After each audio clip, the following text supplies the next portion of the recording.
Samantala mga idol, mapapasana all ka.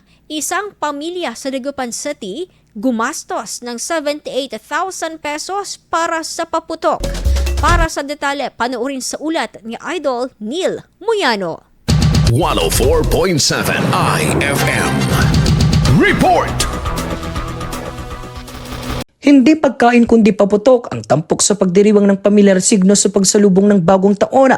Umabot lang naman sa humigit kumulang 78,000 pesos ang halaga ng fireworks na may mahigit 1,000 shots na nagbigay ng ilang minutong makukulay na fireworks display sa kalangitan. Sa ngayon, idol, sinindihan na nila yung fireworks na tatagal no, ilang minuto at ilaw sa kalangitan at nagbigay sa mga naglalaro sa may barangay Bulosan.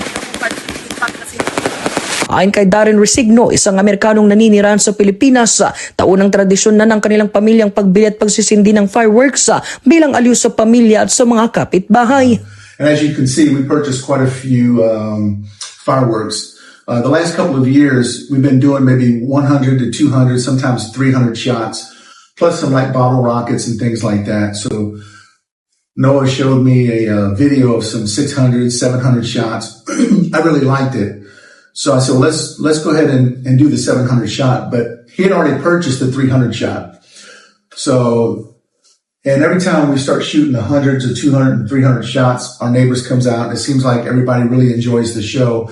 So I said, let's really do it up this year. So that's why I went ahead and got the 714 shots. So we got 1,100 shots. Dagdag pa ni Resigno, pansamantala lamang inilatag ang mga paputok sa kanilang mesa para lamang sa pagkuha ng litrato at tiniyak na legal ang mga ito. May nakanta rin umanong fire extinguishers bilang bahagi ng kanilang mga hakbang pangkaligtasan. Be careless. Don't buy illegal fireworks because you can definitely get hurt or killed. Make sure it's legal fireworks. Make sure you take all precautions. We got a fire extinguisher ready to go just in case. But yeah, enjoy life. If you enjoy fireworks, there's so many different kinds. You got to pick out which one you like and enjoy. And when you enjoy it, your neighbor's going to enjoy it also. Sa pagsisimula ng panibagong taon, nagsilbing simbolo ng pag-asa at pagkakaisa ang makulay na fireworks display. Paalala na sa bawat pagsalubong, may liwanag at bagong sigla na naghihintay para sa buong komunidad. Kasama mo mula rito sa FM News Tugupan, ito sa Idol Neil Muyano, Tatak IFM. IFM News. IFM News. IFM News.